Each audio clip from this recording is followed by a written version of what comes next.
EQ and compression are like peanut butter and jelly, but for your ears. I originally wrote this bit where Dustin was gonna reach in and smother peanut butter on my ears, and I'm really glad I decided against that. Compression is the thing that makes the loud parts quieter and the quiet parts louder, but it also does way more than that. And it's super easy to set up. So let me show you. Let's bang this thing out. The 5-second sponsor of this video is the Hi mousepad. Hi, reallygoodmousepads.com. I made this for you, go check it out. All right, are you ready to be a compression expert in less than 5 minutes?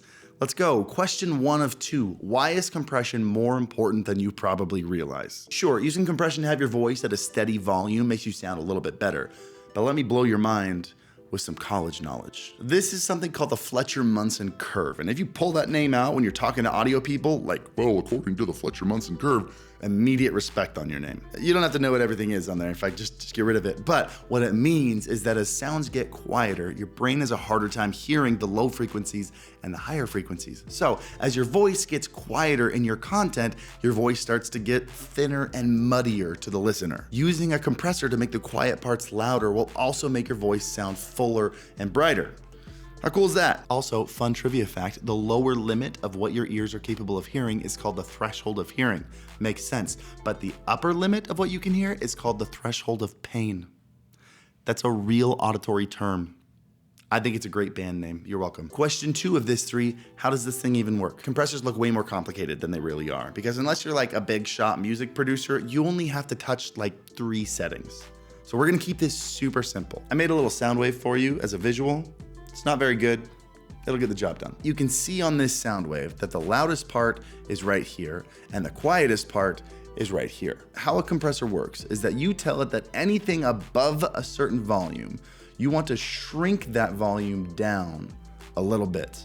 And then you want to boost back up the entire thing. That way, if we look back at our original loud parts and quiet parts, you can see that the loud parts are quieter and the quiet parts are louder. And so it's compressing everything above this line at a ratio. Just to give a number example, let's say you want to lower the volume of anything over 10 decibels, and you want to lower it at a ratio of 4:1. That means if we want to lower the volume of anything above 10 decibels, and we want to lower it at a 4:1 ratio, if this point is 4 decibels above 10, or let's say this is 14 decibels, we're going to shrink it down so that it is now 1 decibel above 10, or 11 decibels loud. And if it were at 18 decibels, we would shrink it down to be at 12 decibels, and so on. And that's pretty much it. Final question, how do I properly set my compression? Well, all we have to do is go to those 3 settings that I mentioned before. We've got the line where the compression starts, and that's called the threshold right here.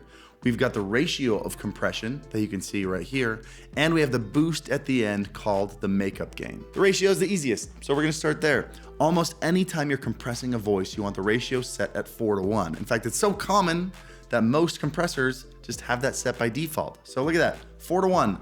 Step 1, finished. Step 2, next we set the threshold, or the volume level where the compression actually kicks in.